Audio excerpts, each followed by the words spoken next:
अस्सलाम वालेकुम मैं चुनाव अनायत कैसे हो सब लोग। उम्मीद है आप सब लोग खैरियत से होंगे। आज हम स्टार्ट करने वाले इस नंबर को स्टार्ट करने से पहले जिसने अभी तक मेरा चैनल लाइक एंड सब्सक्राइब नहीं किया तो कानी लाइक एंड सब्सक्राइब मेरा चैनल उसको प्रेस द बेल आइकन। तो स्टार्ट करते हैं। वाह कितनी बड़ी हवेली है आपकी।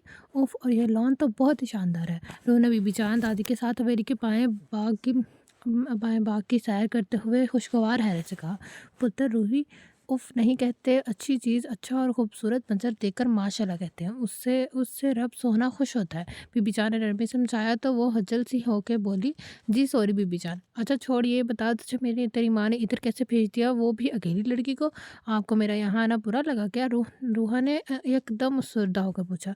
ओ नहीं पुत्र पुत्र मेरी धीरानी, मुझे भला क्यों बुरा लगेगा, बल्कि मैं तो खुश हूँ। तेरे आने से तो 6 साल की थी, तो 6 साल की थी जब यहाँ आ गई थी।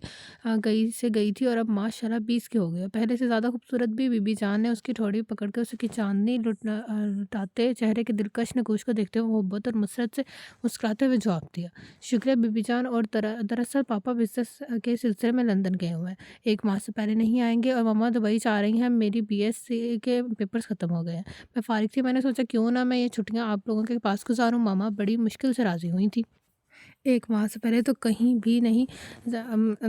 नहीं जाऊँगी, बल्कि अगर यहाँ मेरा दिल लग गया तो रिज़ल्ट आउट होने के बाद भी बाद ही वापस आऊँगी। रूह ने मुस्कुराते हुए सारी बात बताकर आखिर में अपनी प्लानिंग भी बताई तो बीबी जान ने मुस्कुराते हुए कहा, मेरी धीरानी आखिर को तो तुझे इधर ही आना ही है ना? क्या मतलब? उसने हैरत और मासूमियत से सवाल किया। रूहा पुत्र मेरी धीरानी, इंसान की असल पहचान उसकी बुनियाद होती है। दरख्त जड़ के बगैर ज़्यादा देर हरा भरा नहीं रह सकता। एक दिन इंसान को अपने असल की तरफ लौट के आना पड़ता है।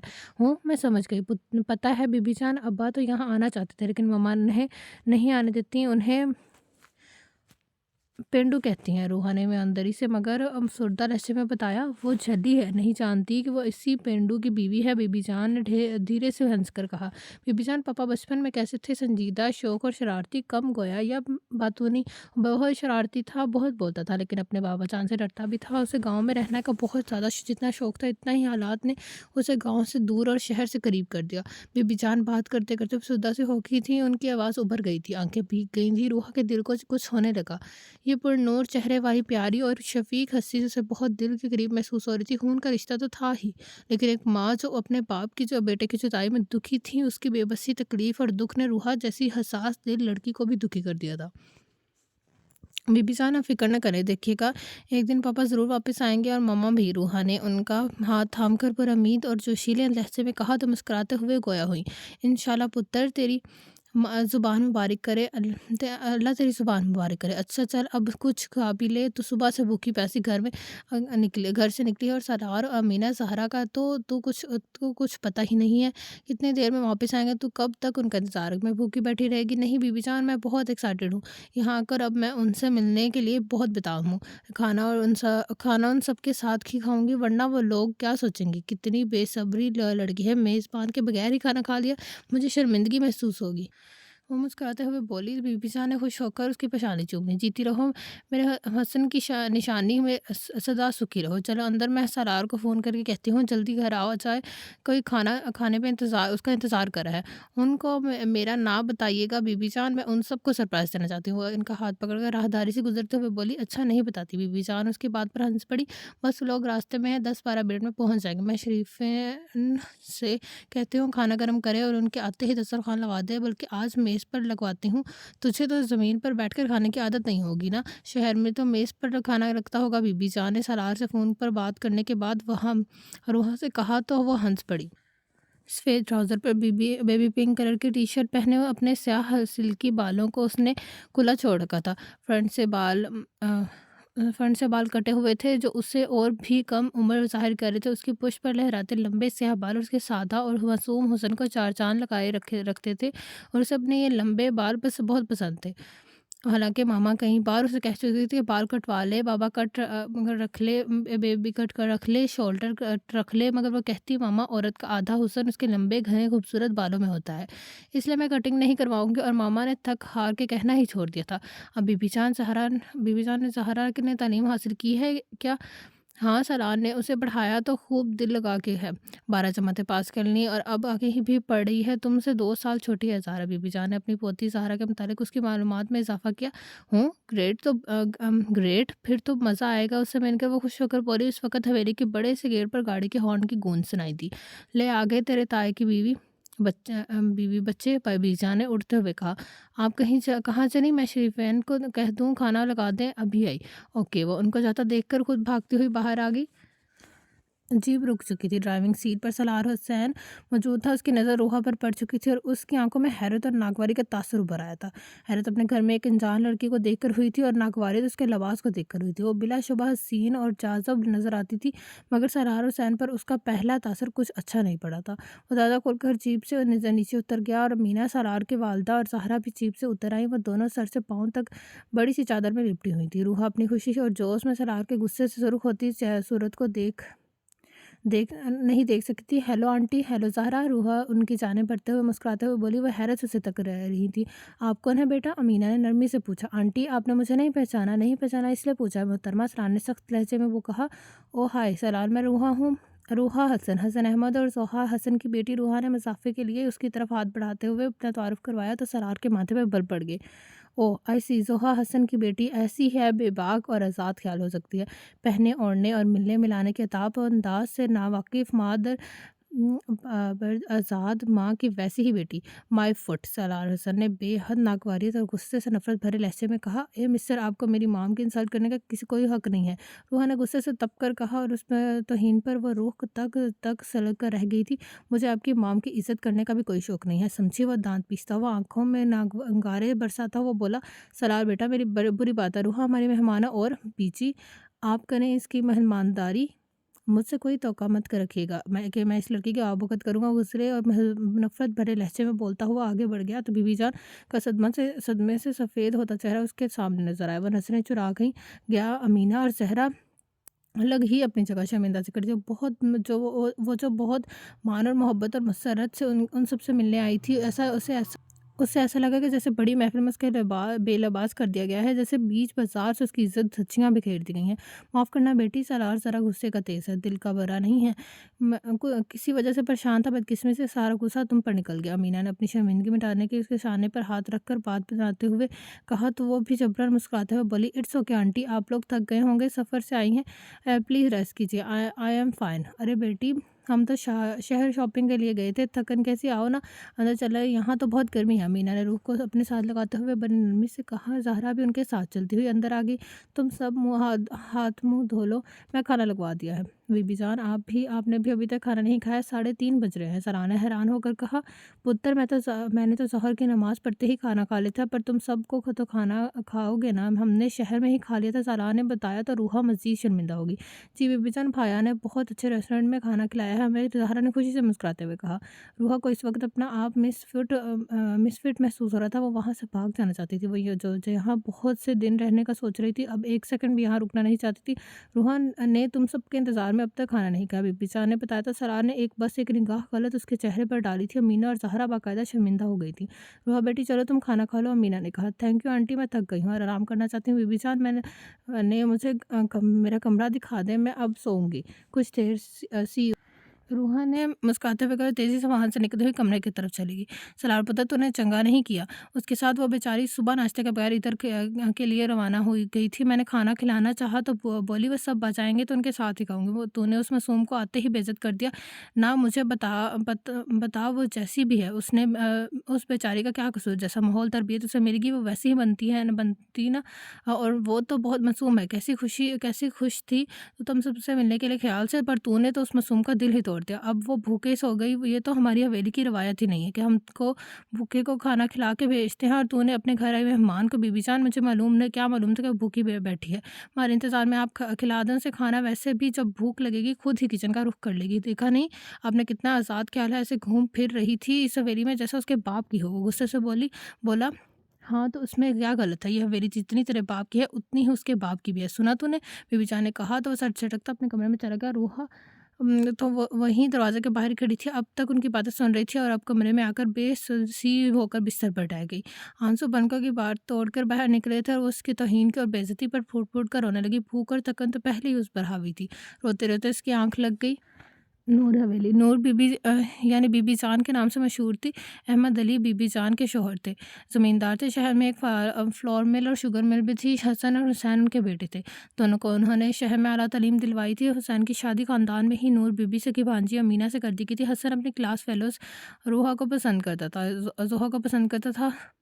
ज़ोहा को किसी अमीरज़ादे की तलाश थी। यूनिवर्सिटी ट्रिप के साथ ज़ोहा एक बार हसन के गाँव आई थी और उनकी आलीशान हवेली, नौकरों के फ़ौज, रामों की बागात, ज़मीनें और ठाट-बाट देखकर दंग रह गई और हसन से दोस्ती मज़ीद गहरी करती चली गई और बिलाखिर हसन को भी ज़ोहा से मोहब्बत हो गई। ज़ोहा को हसन से ज़्यादा उनकी दौलत धन दौलत से दिलचस्पी थी। दौलत की मोहब्बत ने हसन से मोहब्बत करने पर मजबूर कर दिया और मिडिल क्लास घराने की लड़की होने के बावजूद अपने हुस्न और अदाओं से अपने इरादों में कामयाब होगी। बीबी जान और अहमद अली ने थोड़ा एतराज़ किया था कि शहर की लड़की गांव में के माहौल में एडजस्ट नहीं हो सकेगी, मगर ज़ोहर ने हुसन को यकीन दिलाया कि वो उसकी खातिर खुद को उस माहौल में ढाल लेगी। लिहाजा हसन ने बीबी जान और अहमद को भी कायल करे। यूँ उनकी शादी हो गई।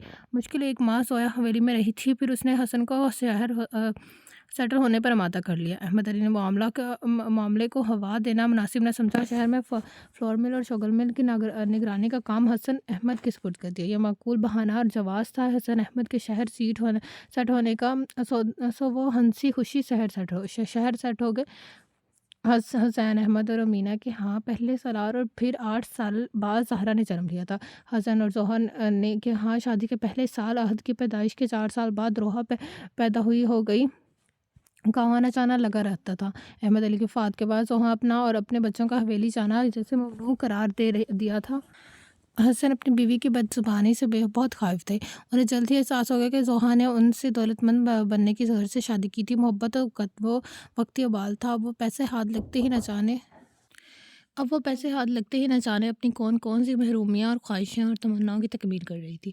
नित नए फ़ैशन, पार्टीज़, खुद साख्ता मसरूफ़ियत में गुम होकर घर और बच्चों से गाफ़िल हो गई। अहद भी तलीम और सादा दोस्तों में मगन रहता।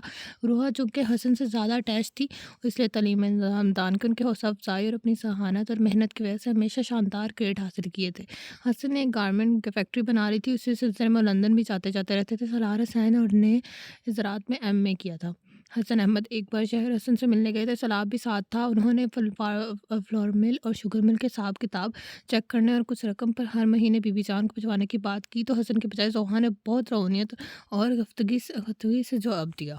शुगर मिल और फ्लोर मिल पर आप लोगों का अब कोई हक नहीं है। बरसों से हसन उनका देखभाल कर रहा है। बाबा जान ने खुद कहा था कि दोनों मिल्स हसन की हैं। मेहनत हसन की है तो ज़ाहिर है कि मिल्स भी हसन की हुई ना। इस पर तो आप कोई बात ना कीजिए। हाँ, बात हो सकती है हवेली और गांव वाली ज़मीनों में हसन के शेयर की।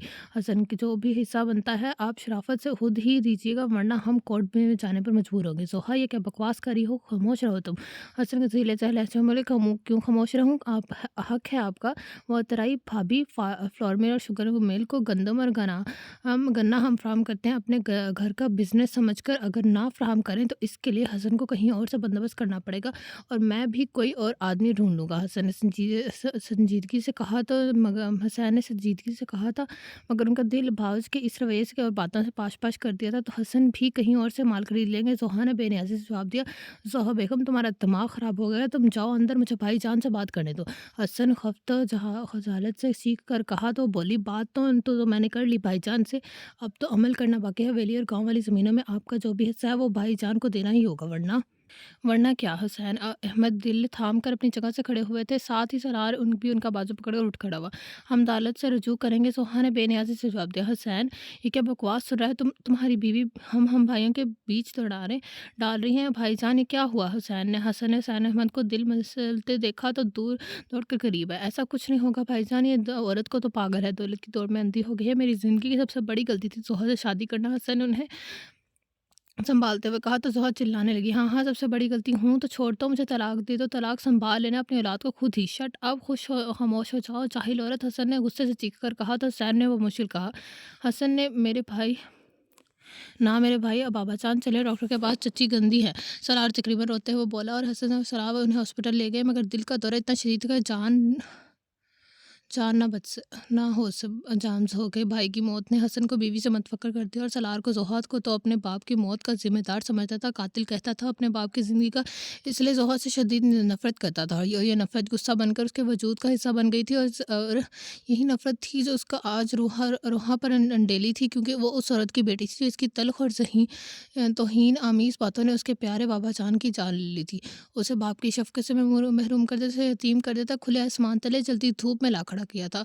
यही वजह थी कि कम उम्र में ही उसे अपनी ज़िम्मेदारियों का एहसास भी हो गया था।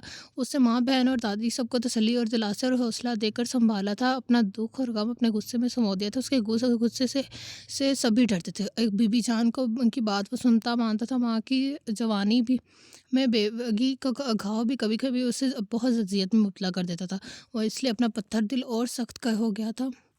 रात के खाने पर भी रोहा मौजूद नहीं थी। सहारा उसके कमरे में गई उसे बुलाने के लिए, मगर उसे गहरी नींद में देखकर वापस आ गई। बीबी जान को उसके खाने का ना खाकर सूखने का अफ़सोस होता रहा। बहुत बुरा किया तूने पुत्र सलार, अब वो भूखी रहेगी। बीबी जान ने सलार से शिकवा कनार लहजे में कहा तो बेपरवाही से बोला था। वो सो रही है बीबी जान, या फिर नखरे दिखा रही होगी कि कोई उसे मनाने बुलाने आए। ये ऐसी ही होती हैं बिगड़ी मेरी साथियाँ, और जिस माँ की भी वो बेटी है उसमें नाज नखरे नहीं होंगे और किस में होंगे। सलार पुत्र वो वैसी नहीं है बीबी जान, आपकी तो पोती है ना, बरसों बाद आई है आपके घर में, तो आपको वो अच्छी ही लगेगी ना। वो रखाई से बोला तो वो तासुस से उसे देखती नफ़ी में सर हिलाती रह गई। फजर की अज़ान हो रही थी जब रोहा की आँख खुली। वो पहले तो वो समझ ही ना सकी वो कहाँ है। कुछ देर यूं ही लेटे अज़ान सुनती रही। फिर उसे कल का पूरा दिन और हर बात का हर वाक़या, हर चेहरा याद आ गया। साथ ही सरार हुसैन का हद तक अमीज़ रवैया भी उसे फिर से बेचैन कर गया। और तो मैं कल शाम से अब तक सोती रही हूँ, सफ़र की थकन थी या कुछ और किसी ने मुझे जगाया तक नहीं। एक मेहमान लड़की वो इतनी बड़ी हवेली में भूखी प्यासी पड़ी है, किसी को परवाह ही नहीं। सर को मेरा यहाँ आना नागवार गुजरा है, मुझे वापस चले जाना चाहिए, लेकिन वहाँ वो विकी होगा मुझे तंग करने के लिए, और मामा वो मेरे इस तरह एक दिन बाद भी वापस आ जाने पर 100 बातें बनाएंगी। पापा के घर वालों को और बुरा कहेंगी। वो तो पहले ही बीबी जान लोगों को अच्छा नहीं समझती। पता नहीं उन्होंने मुझे कहाँ यहाँ भेज कैसे दिया।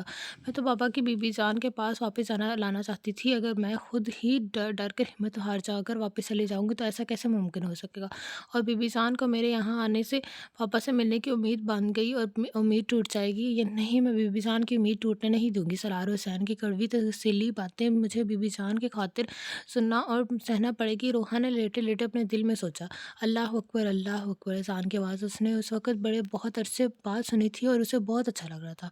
शायद इतनी सुबह वो पहले कभी जागी नहीं थी। घर में नमाज़, रोज़े और रिवाज या आदत और इख्तिताम यही नहीं देखा था इसने। हाँ पापा, ईद पर नमाज़ पढ़ने ईदगाह चले जाते थे, गोया सारे साल की क़ज़ा नमाज़ों की अदायगी कर रहे हों कर आए हों। मामा की सुबह तो दिन के 12 बजे होती थी। पापा 9 बजे तक बेदार होते थे, तैयार होकर नाश्ता करते और मिल या फैक्ट्री चले जाते। आहद का अक्सर कॉलेज से छुट्टियाँ किया करता या लेट हो जाता था।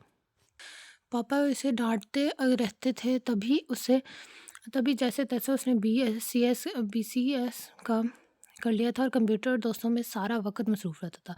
रोहा ने बिस्तर छोड़ दिया, वॉशरूम हाँ साथ ही था। का गाँव गाँव था, मगर हवेली अंदर से ही हर सूरत से रास्ता थी। वॉशरूम भी जदीद तर्ज के बने हुए थे। उसने अपनी सूटकेस में से अपना एक जीन शर्ट का ड्रेस निकाला और वॉशरूम रूम में घुस गई। नहाकर तैयार हुई तो उसे भूख का बहुत शिद्दत से एहसास हुआ। उसने अपनी रेस्ट वॉच उठाकर देखा, सुबह के 5:15 बज रहे थे और नाश्ते में यकीनन बहुत देर ही थी। अभी अचानक उसे याद आया कि उसके शोल्डर बैग में चिप्स और जूस का डब्बा मौजूद है। उसने तेज़ी से लपक कर साइड टेबल से अपना शोल्डर बैग उठाया, जिप खोली तो जूस और जूस का पैक, चिप्स और बिस्किट का पैकेट जो आधा था मौजूद था। थैंक्स गॉड, कुछ तो सारा होगा। रूहा ने पैकेट खोलते हुए तशक्कुर से कहा। बिस्किट, चाय, चिप्स खाने और जूस पीने के बाद उसकी तबीयत में ताजगी आ गई। वो अपने बाल हेयर बैंड में मुकीद करके कमरे से बाहर निकल आई। बीचान के कमरे की लाइट जलती देखी तो आयशा से दरवाज़ा खोलकर अंदर दाखिल हो गई। बीचान मसल्ले पर बैठी तस्वीर पड़ी थी। रूहा पर नज़र पड़ी तो धीरे से मुस्कुरा दी। सलाम बीबी जान। रोहन ने आहिस्ता से सलाम किया तो उन्होंने सर हिलाकर जवाब दिया और हाथ के इशारे से उसे अपने पास बुलाया। वह उसके पास आकर घुटनों के बल नीचे बिछी दरी पर बैठ गई। बीजा ने उसे उस पर कुछ पढ़कर फूंक दिया और उसकी रोशन पेशानी चूम कर बोली, वालेकुम अस्सलाम, जीती रहे, सदा सुखी रहे। उठ गई मेरी शहजादी जी, मुस्कुरा दी। खूब नींद पूरी की तूने और माशाल्लाह नहा धो के तैयार भी हो गई इतनी सवेरे। अच्छा किया, सुबह उठना बहुत अच्छा होता है बीबी जान। आप हर रोज़ इतनी जल्दी जागती हैं? हाँ, मेरी सोहनी ये बता नाश्ते में क्या खाएगी? तू कल से भूखी है, रात भी सोई थी, तो खाना नहीं खाया था। माफ़ करना पुत्र सरार गुस्से का बहुत तेज़ है, उसकी वजह से छोड़ें बीबी जान। सुबह-सुबह मैं उनका ज़िक्र नहीं करना चाहती, सुनना चाहती हूँ। उनकी बात कर तेज़ी से बोली, नाराज़ है? नहीं बीबी जान, हर इंसान को अपनी सोच और फितरत, आदत और मिजाज के मुताबिक कुछ भी कहने और करने का हक हासिल है। अच्छा या बुरा कुछ भी, वो जैसे हैं ये उनका मिजाज है और मेरा उनसे क्या लेना-देना। उनके और मेरे घर के माहौल में ज़मीन आसमान का फ़र्क है। वो संजीदगी से बोली थी। इस वक़्त सलार की आवाज़ उसके कानों में पड़ी। माहौल का फ़र्क है मोहतरमा, लेकिन मज़हब तो है एक ही है ना। उसकी तलीम तो एक ही है। जी हाँ, और उसी मज़हब ने घर आए मेहमान की इज़्ज़त और तकरीम करने की तालीम भी दी है मिस्टर सलार हुसैन। ये बात शायद आप भूल रहे हैं या शायद आपके माहौल ने आपको एक मेहमान लड़की की इज़्ज़त करना भी नहीं सिखाई। रूहा ने ज़रूरत करके उसकी रूबरू होकर कहा, शट अप। वो चिल्लाए। बीबी जान जानकर दिल लर्ज़ा उठा। क्यों? सच कड़वा लगा ना। कौल और फ़ेल में तज़ाद रखने वाले दूसरों को मज़हब की तालीम देते हुए अहमक और मुनाफ़िक लगते हैं तुम। सरार को कभी किसी ने आगे से जवाब नहीं दिया था। जवाब देकर उस तरह से लाजवाब नहीं किया था और हमारे गुस्से से कुछ बोल ही ना सका। उसकी आँखें आग बस आ रही थी और रूहा उसकी बेबसी में मुस्कुरा दिए। तुम सुबह सवेरे क्या बहस लेकर बैठ गए? रूहा, चल मेरी धी, मैं तुझे कुछ खिलाती हूँ। बीबी जान ने घबरा कर उठते हुए कहा, बीबी जान मुझे नहीं इन्हें कुछ खिलाएँ। वो जो हर वक़्त गुस्सा और गर्म ही रहते हैं। गर्मी ही खाते रहते हैं। मुझ में भूख बर्दाश्त करने की सकत है। रूहा ने संजीदा लहज़े में कहा और सलार का तंज़िया नज़र उसे देखते हुए बाहर निकल गई। बीबी जान ये क्यों आई है यहाँ रहने? यहाँ से चलता करें। सलार ने गुस्से से मुड़ियाँ भेजते हुए उनसे कहा, छल्ला ना बनिए। उसकी दादी और दादे बाप ताया का घर है, उसे यहाँ आने के वास्ते किसी वजह की ज़रूरत नहीं है। इतने बरसों बाद तो आई है और यहाँ वो मैं कैसे उससे कह दूँ कि वापस चली जा। और तू एक बालिशत भर की लड़की से घबरा गया है। वो शहरी लड़की है, मासूम है, पर हक सच बोलने का हौसला रखती है। तेरा गुस्सा भी उसे सही बात कहने से बाज नहीं रख सका। देख लूँगा कैसे मेरे सामने ज़ुबान चला दिया। शहर नहीं है यहाँ, उसे यहीं के तौर तरीके के मुताबिक रहना होगा। वह दाँत पीसते हुए बोला, सलार पुत्र, बस बहुत हो गया। खबरदार जो तूने अब उस मासूम को कुछ बोला। बीबी जान ने तंबी अंदाज में कहा, माय फुट। वो गुस्से से पाँव पटकता हुआ वहाँ से चला गया। डाइनिंग हॉल में सब मौजूद थे। सलार भी आ गया था। रूहा को देखकर उसकी पेशानी शिकन आलूदा हो गई। 6 फुट का कसरती में बदन, सफ़ेद रंगों और दिलकश नक्शों वाला कलीन शेप चेहरा लिया आसमानी रंग के कुर्ता शलवार में बहुत वसी लग रहा था। इतनी चार्मिंग पर्सनैलिटी पर इतना गुस्सा, तौबा है। ये तो हर वक्त अंगारे में चुबाते रहते हैं या शायद मिर्ची। रूहा ने उसका भूगोल चाचा लेकर दिल में कहा, भैया का जायज़ा ले लिया हो तो नाश्ता शुरू करें। ज़हरा ने उसकी आंखों में चूड़ी पकड़ते हुए शौक़ी से मुस्कुरा कर सलार ने ज़हरा की बात सुन ली थी और मज़ीद गुस्से से उसकी आंखों में समाया था। रूहा को वो आज़ाद ख्याल और लड़कों से दोस्ती करने वाली बेबाक लड़की समझता था। वाह बीबी जान, आपने तो बहुत ज़बरदस्त इस्तेमाल कर डाला नाश्ते का। रूहा ने मुस्कुराते हुए पराठे अपनी प्लेट में रखते हुए कहा, तो पेट भर के खा, कल से कुछ नहीं खाया है तूने? बीबी जान ने मुस्कुराते हुए तो कहा। तो मीना मुस्कुराते हुए उठी, ये देसी घी के पराठे हैं, मैंने अपनी बेटी के लिए खुद पकाए हैं। Thank you aunty, you are so sweet. I mean आप बहुत अच्छी हैं। रोहन ने रुमाला तोड़ते हुए खुशी से कहा। तो सलार तब कर बोले, इतनी अंग्रेजी आती है बीजी को? ग्रेट। वो मुस्कुराई। रूहा, तुम तो डबल रोटी अंडे का नाश्ता भी करती होगी ना? ज़हरा ने कहा, नहीं, मैं पराठा भी अक्सर शौक से बनवा के खाती हूँ। तुम डाइनिंग नहीं करती? ज़हरा उसके स्लिम स्मार्ट जिस डाइटिंग नहीं करती? उस ज़हरा उसके स्लिम स्मार्ट जिस्म को हैरत से देखकर पूछे, नहीं, हाँ, कल सारा दिन डाइटिंग की है पहली बार। रूहा ने सलार को देखते हुए कुछ जताने के अंदाज में कहा, मैं चाहते हैं, मगर वह जानबूझकर अनजान बन रहा था। बड़े मसरूफ़ अंदाज में नाश्ता करता रहा, जबकि वो दोनों माँ बेटी शर्मिंदा सी हो गई थी। सलार पुत्र आज रूहा को भी अपने साथ ले जाना। बीबी जान ने सलार से कहा तो उस पर एक तिरछी निगाह डालकर उनसे पूछने लगी, क्यों? ये मेरे साथ जाकर क्या करेगी? हल चलाएगी और क्या करेगी? बीबी जान ने उसे बुरा मनाते हुए कहा, सहर अपनी ज़मीनें देख लेगी, उसे अपने खेत और आमों के बगात दिखाना। अम्मी जान, ये किसी और दूसरे सियारे से आई है या क्या? उन्होंने कभी खेत खिलान और बागात नहीं देखे क्या? रहने दे बीबी जान, मैं खुद चली जाऊँगी। आप इन्हें क्यों ज़हमत दे रही हैं? रूहा ने मुस्कुराते हुए कहा। सलार उसे कुछ सख्त जवाब देना चाहता था, मगर बीबी जान की वजह से खामोश रहा और कुर्सी घुसका कर वहाँ से उठकर चला गया। तो कहा दिए, इसकी किसी बात का बुरा ना मनाना, ये ज़रा अथरा है। गुस्से वाला और ज़िद्दी भी और पर दिल का बादशाह है। बहुत सोना है मेरा सलार पुत्र, अल्लाह उसे हयाती ज़िंदगी दे दे, खुशियाँ दे दिखाए। बीबी जान ने मुस्कुराते हुए कहा, रूह के सामने उसकी सफाई पेश करते हुए कहा तो उन तीनों ने आमीन कहा। सलार हुसैन के डेरे पर गाँव के किसान काश्तकार जमा थे। साईं सूरजमुखी के फसल तैयार है। हुक्म हो तो कटाई शुरू कर दे। काश्तकार ने सलार से सलाह माँगी। देखो बख्शू, अगर फसल मुकम्मल पक गई है तब कटाई करना, बहुत पहले वो मत करना। फलों को काट कर ढेर की शक्ल में मत रखना, रख देना। 2-3 दिन धूप लगवाकर कंबाइन हार्वेस्टर सूरजमुखी के थ्रेशर से घाई करना। समझे जी साईं? समझ क्या, बड़ी मेहरबानी साईं, अल्लाह आपको खुश रखे। काश्तकार बख्शू ने हाथ जोड़कर कहा, वाह, ये तो माहिर ज़राअत हैं। रूहा ने मुतासिर होकर कहा, चले बीबी साई ने भाई साई ने आपको देख लिया तो नाराज़ हो जाएंगी। शिकन माही बोली, क्यों? रोहा ने उसकी चिड़ियों से बड़े चेहरे को देखा। वो जी सब इधर ही देख रहे हैं, बार बार, मर्द शहर के हों या गांव के, लड़की और औरत के मामले में सब एक जैसे जाहिल और नज़रबाज होते हैं। हूँ चीप मेंटालिटी, रूहा ने तलखी से कहा और आगे बढ़ गई। तब ए तक सरार की नज़र उस पर पड़ चुकी थी। वो काश्तकारों को फार करके उसके पीछे चला आया और सख्त लहजे में सवाल किया, किससे पूछ कर हवेली के से बाहर कदम रखा है तुमने? क्यों आपसे मतलब? वो अभी अकड़ कर बोली, ये तुम्हारा शहर नहीं है, तुम्हारा जब और जहाँ दिल चाहा मुंह उठाकर चल पड़ी। ये गाँव है, यहाँ यहाँ क्या इंसान नहीं बसते? रूहा ने उसकी बात काट कर बोली, यहाँ के लोग के 4 हाथ 6 टांगे 10 आंखें हैं, कौन सी अनोखी मखलूक बसती है यहाँ? और सादा मगर चालाक लोग गए वो ज़माने ने जब अपने गाँव के लोग को सीधे-साधे भोले-भाले कहा करते थे। Shut up and get out from here. वो गुस्से से बोले, okay, I am going back. मेरे इस गाँव में आने से आपकी शान में आन में फ़र्क पड़ा है तो मैं माज़रत चाहती हूँ। अल्लाह हाफ़िज़। रूहा ने एकदम उसके क्या कुछ सोचकर सपाट लहज़े में कहा और उसे हैरान छोड़कर वापसी के लिए कदम बढ़ा दिए। शाम को तो वह हवेली पहुँचा तो उसे गैर मामूली सन्नाटा सा महसूस हुआ। मैं ना बीबी चाँद सहन के तख्त पर विराजमान थी, ना बीजी उसके इंतज़ार में शरबत लिए मौजूद थी, ना ज़हरा मोती के गजरे पर रोती हुई दिखाई दे रही थी। बीजी ज़हरा ने उसने सहन में बिछी हुई चारपाई पे बैठे हुए आवाज़ दी। हर ज़ारा अंदर से निकल आई। सलाम भैया। वालेकुम अस्सलाम। खैर है? आज हवेली में इतनी खामोशी क्यों छाई है? कहाँ हैं सब लोग? उसने मेज़ पर रखे शरबत को उठाया। सब इधर ही हैं भैया भैया, लेकिन कैसा लाना? उसके पेशानी को सूरत को भगौर देखा। रूहा यहाँ नहीं है। सब इधर ही हैं भैया, लेकिन क्या? सलार ने उसकी पेशानी सूरत को बगौर देखकर कहा, रोहा यहाँ नहीं है। क्या मतलब? वो शरबत पीते हुए रुक कर उसकी तरफ देखने लगा। शक्ल देखने वो वापस चली गई। अच्छा, कब? सलार ने हैरान हैरान होकर पूछा। घंटे पहले चुपके से निकल गई, क्योंकि जब आपने उन्हें डांट कर भेजा तो बीचा और बीबी जी ने उन्हें रोक लिया था। वो अब नमाज पढ़ रही थी तो वो चली गई। सहारा ने तफसीर बताई। अहमक लड़की, इस वक्त यहाँ से कौन सी ट्रेन जाती है? वो तो निकल गई, रात के 11 बजे ट्रेन आएगी, वो भी शहर पहुँच कर साथ किसे ले गई है? वो गुस्से से बोली, वो अकेली आई थी, अकेली ही वापस चली जाएगी। बीचान ने सहन में कदम रखते हुए कहा तो झटके से उठ खड़ा हो गया।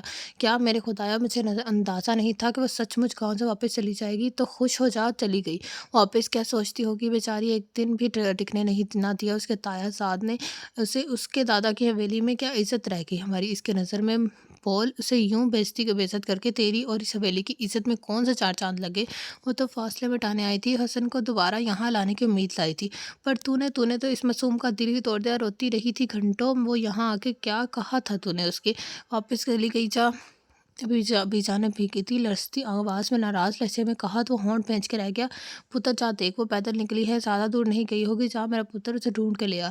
देख, मौसम भी बहुत ख़राब है, बारिश बरसने वाली है, वो लड़की साथ है, अकेली कैसे शहर से आएगी? उसे तो यहाँ के रास्तों का भी नहीं पता। वो तो ड्राइवर से उसे लेके आया था। बीजी ने उसे बाजू पकड़ के फिक्रमंदी से कहा, हाँ पुत्र, जाओ उसे ढूंढ कर ले आ। मैं वो मेहमान थी, बट हमारी जिम्मेदारी थी, खून है हमारा। अगर उसे कुछ हो गया, वो अपने घर खैरियत से ना पहुँच सकी तो हम उसके माँ बाप को क्या मुँह दिखाएंगे? क्या जवाब देंगे? हम हसन और जोहा को कि कहाँ गई है उनकी थी? बीबी जान ने रोते हुए कहा, भैया वो तो इतनी मासूम और प्यारी सी, आप ले आए ना उन्हें ढूंढ के। सहारा ने भी हिम्मत करके कहा, ठीक है जाता हूँ, आप दुआ करें बीबी जान कि वो बेवकूफ़ लड़की मुझे मिल जाए। उसे बेवकूफ़ ने कहा, ये तेरी बेवकूफ़ी और बदतमीज़ी है जिसकी वजह से वो वापस चली गई है। चल जा और उसको साथ लेकर आना, और ना मैं तुझे कभी माफ़ नहीं करूँगी। सलार हुसैन बीबी जान उसे देखते हुए कहा, गुस्से से धमकी और मेज़ लहजे में कहा तो परेशान सा जीप में सवार होकर उसकी तलाशी में निकल गया। हवा एकदम ही तेज़ हो गई थी, मौसम खुशगवार था, काले बादलों की टोलियाँ आसमान पर घूमती हुई नजर आ रही थी। करीब था कि करीब था कि बारिश हो जाती। सलार बहुत से बेचैनी के आलम में जीप ड्राइव करता चारों तरफ रूहा रूहा की तलाश में निगाह दौड़ाता जा रहा था कि वो शहर जाने वाली सड़क पर जाती दिखाई दी। शोल्डर बैग कंधे पर लटकाए सूटकेस उसकी डोरी से घसीटता हुआ तेज कदम का उठाती। शायद अब उसे भी मौसम की बरहमी का अंदाजा हो गया था और बारिश से पहले उस इलाके से निकल जाना चाहती थी। नीली जीन्स की पैंट पर लेमन कलर की हल्की सी कढ़ाई वाले कुर्ता पहना, पाँव में चोकर पहने वो मगन सी जा रही थी। सब सलार ने अपनी जीप के उसके करीब लाकर रुकी। उसने घबरा कर जीप की जानिब देखा। सलार को देखकर हैरत ज़दा रह गई। पल भर को रुकी और फिर सर झटक कर फिर से चल पड़ी। वो तेज़ी से जीप से उतर कर उसके पास आकर बोला, चलो। वो खामोशी से आगे चलती रही तो वो चिढ़कर बोला, मैं तुमसे कह रहा हूँ चलो। चल रही हूँ, अब और कैसे चलूँ? वो उसकी जानिब देखकर चिढ़कर बोली। सलार ने देखा देखा उसकी आंखें सुर्ख और सूजी हुई थी। गोया बीजान जान सही कह रही थी। वो रोती रही थी, उसकी वजह से वह नादम सा हो गया। मेरे साथ चलो। वो उसके सामने आकर उसका रास्ता रोकते हुए कहा बोला, मुझे कोई शौक नहीं है आपके साथ चलने का। वो भी रखाई से बोली, बीजान का हुक्म है कि मैं तुम्हें वापस लेकर आऊँ। ओह ओह! तो आप मुझे उनके कहने और डाँटने पर लेने आए हैं। खुद आपको तो अपने रवैये की बदसूरती का एहसास नहीं हुआ होगा ना? मैं तुमसे किसी बहस में नहीं उलझना चाहता। तुम्हारा इस तरह जाना ठीक नहीं है। मैं तुम्हारी सीट बुक करवा दूँगा, फिर चले जाना। तुम इज़्ज़त हो हमारे ख़ानदान की। सलार ने संजीदगी से कहा, जानती हूँ कितना ख़्याल है आपको मेरी इज़्ज़त का। प्लीज़ मेरा रास्ता छोड़ें, मुझे वापस जाना है। यही चाहते हैं ना? आपने आप तो अब मैं जा तो रही हूँ, अब और क्या चाहते हैं? वो गुस्से से सपाटले से बोली, बहुत ख़्याल है तुम्हें तुम्हारी चाह का। तरान उसकी स्याह आँखों में देखा तो सिर पिटा गई। मैं जो मैं चाहूँगा वही जो मैं चाहूँगी वही करूँगी। हाँ, क्या चाहते हैं आप? फ़िलहाल ये कि तुम मेरे साथ चलो, बैठो गाड़ी में, वरना ये काम मैं खुद भी कर सकता हूँ। इधर दो सामान। नहीं, सलार ने आगे बढ़कर उसका सूटकेस पकड़ना चाहा, वो एकदम से पीछे हटी। ओहो! अकेली लड़की को देखकर हीरो बनने की कोशिश हो रही है। उसी वक़्त एक कार आकर रुकी थी और उसमें वो 2 आवारा किस्म के लड़के बाहर निकले। एक ने सलार को रूहा के करीब देखकर कहा, तो जहाँ रूहा का दिल खौफ़ज़दा होकर धड़कने लगा, वहीं सलार का खून खौलने लगा। वो दोनों लड़के गाँव के नहीं थे, शहर से आ रहे थे कि जिस कदर कमीनगी उनके अंदाज़ से झलक रही थी, सलार को रूहा की मौजूदगी में मज़ीद ताउत दिला रही थी। तुमने मुझसे कुछ कहा है? सलार ने मुड़कर उन दोनों के बारे में कहा, हाँ भाई, हीरो कौन है? ये हूर परी क्या चक्कर में नहीं आ रही? इसी गांव की लगती हो, कोई ठिकाना ना होगा तो तुम्हारा कहाँ कहाँ ना उसे वहाँ से ले चलेंगे। ये एक और है और हम 3। नन्ही सी चिड़िया को काबू करना कौन सा मुश्किल काम है? क्यों, मौसम भी सुहाना है, खूब इंजॉय करेंगे मिलकर। क्या ख्याल है? दूसरे लड़के ने रूहा को शैतानी नज़र से देखते हुए कमीनगी से कहा, तो रूहा के पैरों तले ज़मीन खिसक गई, दिल बंद होने हो गया। बहुत अच्छा ख्याल है, आओ पहले तुम दोनों एंजॉय कर लो, मेरे तो घर की बात है। आओ बेगैरतो कमीनों। सलार ने ये कहते हुए उन दोनों लड़कों के मुंह पर बारी बारी ज़ोरदार मुक्के रसीद कर दिया। वो उस रद्द अमल के लिए तैयार न थे, लड़खड़ाने के दूर जा गिरे। तुम्हें जुर्रत कैसे हुई ये बकवास करने की? अपना जैसा आवारा समझा था तुमने मुझे और मेरे इलाके में अपने घटिया वजूद में लेकर दाखिल कैसे हुए? तुम शैतान, तुम्हारा वो अशर करूँगा कि भूल जाओगे सारी वार की। सलार उन्हें बुरी तरह मुक्कों गुस्सों और लातों से मारा था। वो रूहा खौफजदा से रोने वाली हो गई थी। अचानक एक लड़के ने अपनी पैंट की जेब से पिस्तौल निकाल लिया। रूहा चीख उठी, सलार छोड़ दें, प्लीज़ छोड़ दें, मत करें, उन्हें जाने दें। मगर सलार ने तो जैसे खून सवार था। रूहा उसकी हवेली की खानदान की इज्जत थी, यानी उसकी इज्जत थी। वो कैसे बर्दाश्त कर लेता कि कोई उसकी जाने बड़ी बुरी नज़र से देखे। चल भाग टोनी, निकल यहाँ से। लड़के ने बढ़ते हुए दूसरी साथी का नाम लेकर हाँफते हुए कहा। वो पिस्तौल से सलार की निशाना लेने की कोशिश करता। सलार ने झटपट उसकी पिस्तौल छीन ली और उसका बाजू उस तरह बुरी तरह मरोड़ा ताकि उसकी चीखें निकल गई थी।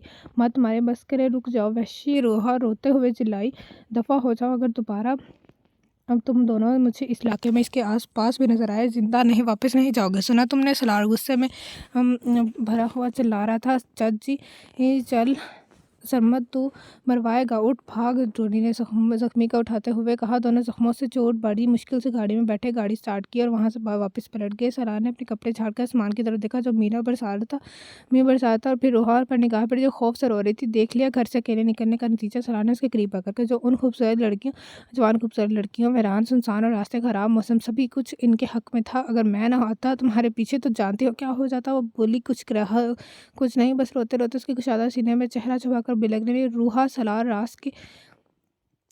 उसके बेख्तियार हरकत पर सिपटा गया। अब रोक रही हो? तुम तो मुझे रोक रही थी ना कि मत मारे उन्हें, वहशी हूँ ना मैं तो। और अगर वो मुझे मार जाते तो ठीक था, है ना? वो गुस्से को काबू करने की कोशिश में था, उनको सुना रहा था। उसे पत्थर को रूहा ने हिला के रख दिया था। अल्लाह न करे। रूहा ने रोते हुए एकदम से अलग होकर कहा, वजीहत चेहरा देखा, वो दोनों बारिश में भीग रहे थे। आप कभी कुछ अच्छा नहीं बोल सकते, हमेशा दिल ही दिखाते हैं। हाँ तो एक क्या गलत कहा है, बोलो। उसके आंसू साफ करने लगा। जाने क्यों उसके दिल में बेचैनी और बेकरारी सरायत कर गई थी। आप कब गलत कहते हैं? आप तो हमेशा सही ही कहते हैं, गलत में तो मैं थी। आप लोगों को अपना समझकर यहाँ चले गए। मुझे अगर पता होता कि यहाँ आप जैसा चंगेज़ खान, हिटलर मौजूद है तो मैं कभी वापस यहाँ ना आती। वो रोते हुए बोलती, उसे बहुत कुछ बता और समझा रही थी। व्हाट? मैं चंगेज़ खान हूँ, हिटलर हूँ? हाँ, that's not fair baby. Baby वो नरमी से बोलता है। इसे हैरान कर गया। मामा पापा अगर देख लें कि उनकी बेटी के साथ ये सलूक हो रहा है यहाँ तो सदमे से बेहोश ही हो जाए। वो और रोते हुए बोली थी। उसका सूट केस उठाकर गाड़ी में रखने लगा। तुम अपनी जमात जैसी हो ना? जी नहीं। आप कौन सा अपने बाप जानी जैसे हैं? वो तो बहुत लॉन्ग केयरिंग और पोलाइट थे। और आप बोलो रुक क्यों गई? वो पथरीले लहजे में बोला, आप बहुत बदलिहाज और बेहिस और बदतमीज़ है। रूहा ने हिम्मत करके कह दिया, शट आप बहुत देर से तुम्हारी बकवास बर्दाश्त करो। गुस्से से बोला तो सहम कर बोली, देखा आपने फ़ौरन मेरी बात को सच साबित कर दिया। अचानक बिजली बहुत ज़ोर से कड़ी थी। रूहा चीख मारकर डर के दरख्त के नीचे हो गई थी। उसके चेहरे पर खौफ के साथ देखकर सलार की निगाहों के सामने माजी की किताब का एक वर्ग खुल गया। रूहा 8 साल की थी। सलार अपने बाबा जाने के साथ शहर उनके घर आया था। मौसम अचानक ही ख़राब हो गया था। बिजली कड़कने लगी तो रूहा रोती हुई सलार के पास आ गई। सलार भाई, मुझे डर लग रहा है, बिजली मेरे ऊपर गिर के मुझे जला देगी ना। उठ सलार, रूहा ने रोते हुए कहा। नहीं रूहा, तुमसे किसने कहा? वो उसे चुप कराते हुए पूछ रहा था। वो ज़ुबैदा कहती है कि बिजली गिर जाती है, इंसान जलकर कोयला हो जाता है। उसने अपने बेड का नाम लेते हुए बताया था, मेड का नाम लेते हुए बताया जोहा ने उसे, और अहमद को मेड के हवाले कर दिया और अपनी जिम्मेदारियों से गाफिल हुई थी। ऐसे ही झूठ बोलती है, डराती है। तुम्हें चुप हो जाओ, मैं हूँ ना, कुछ नहीं होगा तुम्हें सलार ने उसे समझाया था। आप मेरा हाथ पकड़ रहे हैं सलार भाई, जब तक मामा नहीं आई आप मुझे छोड़ के तो नहीं जाएंगे ना? नहीं, मैं तुम्हारे पास हूँ तो रो नहीं। सलार ने उसका हाथ सब मजबूती से थाम कर उसके आंसू पहुँचते हुए कहा। मुतमिन होकर रोना भूल गई और इधर उधर की बातें करने लगी। माय गॉड सुहा बेगम, तुम तो अपनी सगी औलाद की ना बन सकी। क्या हमारी क्या बनती? कम सन बच्चों को नौकरों के आसरे पे छोड़कर कैसे मुतमिन रहती हैं? सलार ने दिल में कहा और डरी सहमी रूहा के करीब आकर उसके शाने पर हाथ रखा तो बुरी तरह चौंक गई। अभी तक डरती हो जज्जी? वो नासमझी के आलम में उसकी सूरत तकने लगी। आओ गाड़ी में बैठो। शाबाश। वो उसे शानों से थामकर जीप तक लाया। फ्रंट सीट का दरवाज़ा खोलकर अपने से बिठाने के बाद खुद ड्राइविंग सीट पर आ बैठा। टिश्यू पेपर के डब्बे में टिश्यू निकाल कर उसकी तरफ बढ़ा दिया और रूहा ने टिश्यू पेपर लेकर अपना चेहरा साफ किया। इंसान को सिर्फ अल्लाह ताला से डरना ज़ेब देता है। उसे देखते हुए बोला, इंसान से भी तो डरता है और इंसान को डराता भी है। रूहा ने संजीदगी से कहा, लहजे में नमी मौजूद थी। हाँ लेकिन तुम अब हर डर खौफ से दूर कर दो। यानी आपको भी? रूहा ने उसके चेहरे को देखते हुए कहा तो मोबाइल पर घर का नंबर प्रेस करते हुए बोला, हाँ अगर इतना डरावना हूँ तो मुझे भी बिजी मिल गई है आपकी लाडली। जी आ रहा हूँ, उसे लेकर कुछ नहीं कहूँगा आपके मेहमान को, सबको इससे बेफिक्र इसकी फ़िक्र है, मेरा ख्याल नहीं है। ओके अल्लाह हाफ़िज़। वो बहुत बात मुकम्मल करके मोबाइल डैशबोर्ड पे रखता उसे बहुत नाराज़ लग रहा था। सलार उसकी तरफ देखा और भीगे बालों, बदन से की भीगी शर्ट में और भी क़यामत लग रही थी। वो दासा निगाह चुरा गया। अपना हुलिया दुरुस्त करो। वो गाड़ी स्टार्ट करते हुए बोला, मतलब? ओफ़ो क्या मुसीबत है? कुछ नहीं, वो चिढ़कर बोला। अब भला वो गाड़ी में कैसा लिबास बदल सकती थी? मैं मुसीबत हूँ तो छोड़ जाए मुझे यहीं। वैसे भी आप भी बीजान और अपनी बेजी के कहने से आए हैं थे मेरे पीछे। इतना बेहसन और बेमुरवत नहीं हूँ। तो मुझे अंदाज़ा है कि घर का कैसा माहौल है। वो ना भी कहती तो तुम्हें ढूंढने की ज़रूर निकलता। वो गाड़ी ड्राइव करते हुए सबाट लहजे में बोला। वो फिर कुछ नहीं बोली। सारा को गुस्सा वो खुद पर गुस्सा आ रहा था कि उससे वजाहतें क्यों पेश कर रहा है। ठीक है, ये तो कह रहा था वो, अगर आज वो ना आता तो दोनों लड़के न जाने क्या हशर करते उसका। वो फिर उसके मोबाइल पर बात करता रहा था, उसे देख सुन रही थी। हाँ यही हुलिया था उन लड़कों का। वो ज़्यादा दूर नहीं गए होंगे, मैंने अच्छी खासी मरम्मत की है उनकी। हाँ गाड़ी भी वही है। तुम फ़ौरन पीछा करो उनका। ख़राब मौसम में ज़ख्मी होने की वजह से करीब कहीं छुपे रुके होंगे। ठीक है, मुझे बताना फिर। ओके वेलकम यार, अल्लाह हाफिज़। थैंक यू वेरी मच, रूहा ने तशक्कुर से बड़े लहजे में कहा। तो वो बस एक नज़र उसके सुंदर चेहरे पर डालकर ड्राइविंग में मगन हो गया। बारिश बरस रही थी, बादल गरज रहे थे, बिजली भी वक्फे वक़्त से गरज रही थी। तो वो सलाड की मौजूदगी के सबब खुद को महफूज कर रही थी। क्या ख्याल है, इस कड़कती बिजली में तुम्हें खुले आसमान तले खड़ा किया जाए, इस तरह तुम्हारा डर दूर हो जाएगा। न जाने सलाड को क्या सूझी, एकदम उसे कहने लगा तो ख़ाइफ नज़र से देखने लगी। इतनी बुरी लग रही हूँ तो आपको तो बेशक मुझे इधर ही उतार दे। मजाक कर रहा हूँ भाई, रिलैक्स। आप ऐसा मजाक भी कर सकते हैं। वो हाथ से होकर बोली। गहरा सांस लेकर रह गया। उसके बाद दोनों को कोई बात ना हुई। वो उसकी खामोशी से लड़ती रही। हवेली आ गई तो वो तेज़ी से गाड़ी से उतरी और भागकर बीजान की शफीक बाहों में समा गई। सयार खामोशी से उसके अपने कमरे की तरफ चला गया। रात को खाने के मेज़ पर मौजूद नहीं थी। रोहा को उसकी कमी शिद्दत से महसूस हुई थी और जब वो सोने के लिए लेटी तो सलाड की खुशबू उसके पूरे वजूद को महकाने लगी। वो लाख सख्त मिजाज और संगति सही, मगर इतना बुरा नहीं था जितना वो उसके साथ पेश आया था। ना आज जिस तरह वो उस लड़के को बचा के उसकी हिफाजत से लेकर ले गया तो उसे ढूंढता रहा, उसे समझाता रहा और रोने पर आंसू पहुँचे थे। तहफ़्फ़ुज़ का एहसास रहा था। वो क्या एक एहसास और खूबसूरत दिल रखने वाला इंसान इजागर कर सकता था। रूहा का दिल इस पत्थर जैसे इंसान के नज़र कर आने वाले शख्स के लिए धड़कने लगा था। वो सरार हुसैन जिसके रवैये में से वो दुखी और दिल बर्दाश्त होकर होकर अपने अपने हद तक महसूस करके यहाँ से वापस आ रही थी। जब वही उसे यहाँ वापस ले आया था तो उसके लिए उसके जज्बात की नौयत ही बदल गई थी। वो अपने इसकी दिली कैफियत में मुस्कुराने लगी। मैं सुबह को बीजान से ज़रूर पूछूंगी सलार इतने गुस्सीले क्यों है, उसने दिल में कहा। और सलार के लम्स की हदतों और इसके वजूद की महक को महसूस करते हुए सोने की कोशिश करने लगी। तो ये था आज के नवल के फर्स्ट पार्ट का। कैसा आपको लगा आप सबके नवल कमेंट बॉक्स में ज़रूर बताएगा। जिससे अभी तक मेरा चैनल लाइक सब्सक्राइब नहीं किया तो कहानी लाइक सब्सक्राइब मेरा चैनल से पहले कर आप लोगों से मुलाकात होगी कल इस समय के सेकंड पार्ट के साथ। अल्लाह हाफिज़।